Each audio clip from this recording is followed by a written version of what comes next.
درود به شما دوستان. ارنست چه گوارا یک آرژانتینی دورگه بود. اون به عنوان پزشک، چریک، سیاستمدار و انقلابی مارکسیست شناخته میشه. چه گوارا شخصیت منحصر به فردی داشت و با داشتن روحیه انقلابی و بشردوستانه تونست انقلاب کوبا رو تشکیل بده. ما تو این ویدیو به زندگی نامه این مرد بزرگ میپردازیم. دوران کودکی و جوانی ارنست چه گوارا.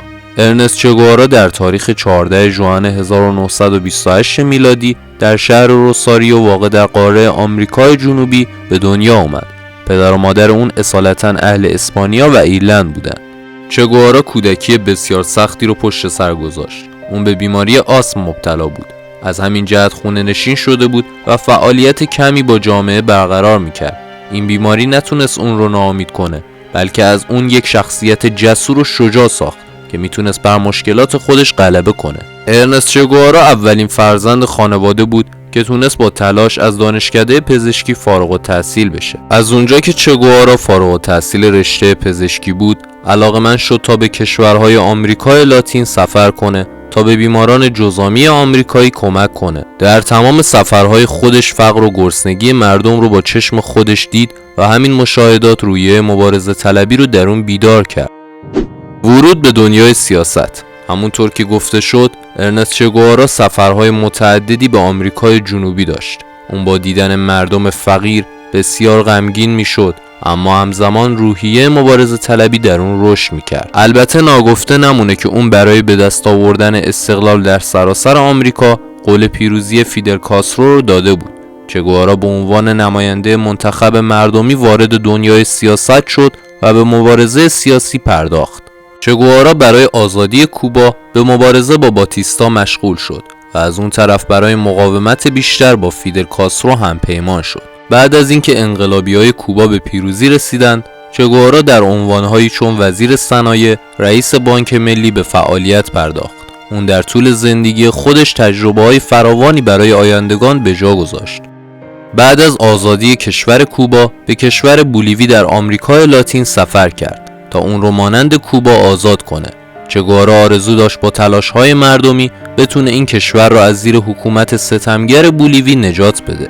با اینکه این آرزو نتونست به واقعیت تبدیل بشه، اما چه گوارا در حمله مخفیانه‌ای به بولیوی وارد جنگ شد. سربازان حکومتی بولیوی بسیار ورزیده و قدرتمند بودند. اون در کتاب خاطرات خودش اینگونه بیان میکنه که اون جنگ به عنوان یکی از شکست‌هایم در ذهنم میماند و این عقیده رو داره که اگه نیروهای حکومتی وارد میدان نمیشدن، قطعاً ماجرا به شکل دیگری رقم میخورد. انقلاب کوبا و ارنست چه گوارا. چه گوارا به عنوان رهبر هنگ دوم لشکر انتخاب شد و این انتخاب توسط فیدل کاسترو، رئیس جمهور سابق کوبا انجام گرفت. در اولین حمله اونها به پادگانی در بیکیتو رفتند و به دلیل نداشتن آمادگی کافی نتونستند در جنگ پیروز بشن. در این جنگ چه گوارا خود به تنهایی با طرف مقابل جنگید و از اون به بعد تصمیم گرفت به نیروهای خود سخت بگیرد. قوانین موجود در گروه به این صورت بود که اگر کسی از گروه فرار کند به عنوان خائن شناخته می شود. عده‌ای به دنبال اون می گشتن تا بعد از پیدا کردن اون رو بکشن. بنابراین نیروها به شدت از بیرحمی و خشونت چه گوارا می ترسیدن. اون با ایده گرفتن از فعالیت‌های رادیویی سیاه برای براندازی دولت آربنز گروه مخفیانه‌ای تشکیل داد تا در اولین فرصت شورش کند. از طریق رادیو این گروه تونست با انتشار پیام‌های جدید افراد تازه کار رو عضو کنه. این راهکار باعث شد تا گروه قدم به قدم افزایش پیدا کنه و تعداد افراد بالا بره.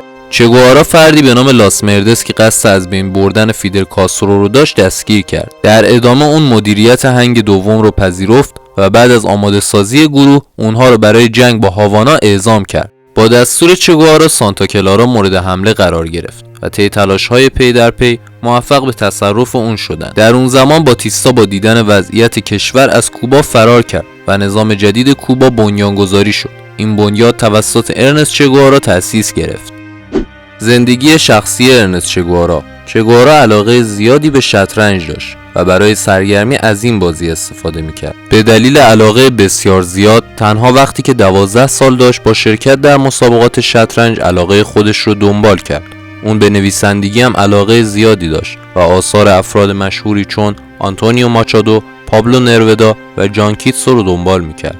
هیلدا مارچ به عنوان اولین نخست وزیر اقتصادی در کمیته اجرایی اتحاد انقلاب مردمی آمریکا برگزیده شد. فعالیت‌هایش در پرو او را در سال 1326 تبعید کرد. اولین دیدار او با چگوارا در گواتمالا اتفاق افتاد که به دلیل فشارهای سیاسی به مکزیک مهاجرت کردند. هیلدا چگوارا را به شورشیان کوبا معرفی کرد و اونها بعد از آشنایی با هم ازدواج کردند. 1 سال بعد این خانواده 2 نفره صاحب یک دختر شدند.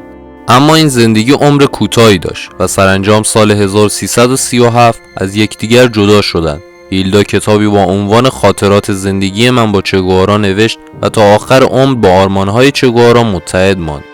ارنست چگوارا برای دومین بار با نویسنده‌ای به نام آلیدا ماچ ازدواج کرد و صاحب 4 فرزند شد که آلیدا بعد از مرگ ارنست به بزرگ کردن اونها مشغول شد.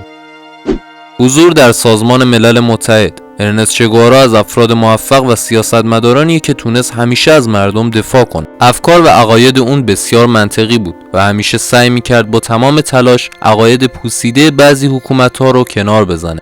از سخت‌ترین فعالیت‌های اون پاکسازی موریانه‌های ضد بشریت بود و همیشه به جنگ با مبارزان میپرداخت. چگوارا در سازمان ملل متحد حضور داشت و به عنوان نماینده کوبا فعالیت میکرد. اون در مجمع عمومی سازمان ملل متحد واقع در نیویورک به یک سخنرانی بسیار تاثیرگذار پرداخت و خلاصه از اون رو میتونید در این قسمت دنبال کنید.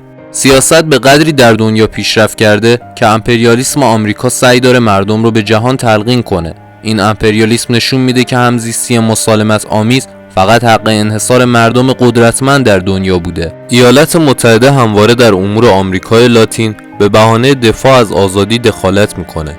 کوبا بدون نیاز به سرمایه گذاران به راحتی و بدون وابستگی برای خودش سیاست تعیین میکنه که بتونه در این مجمع سربلند بایسته.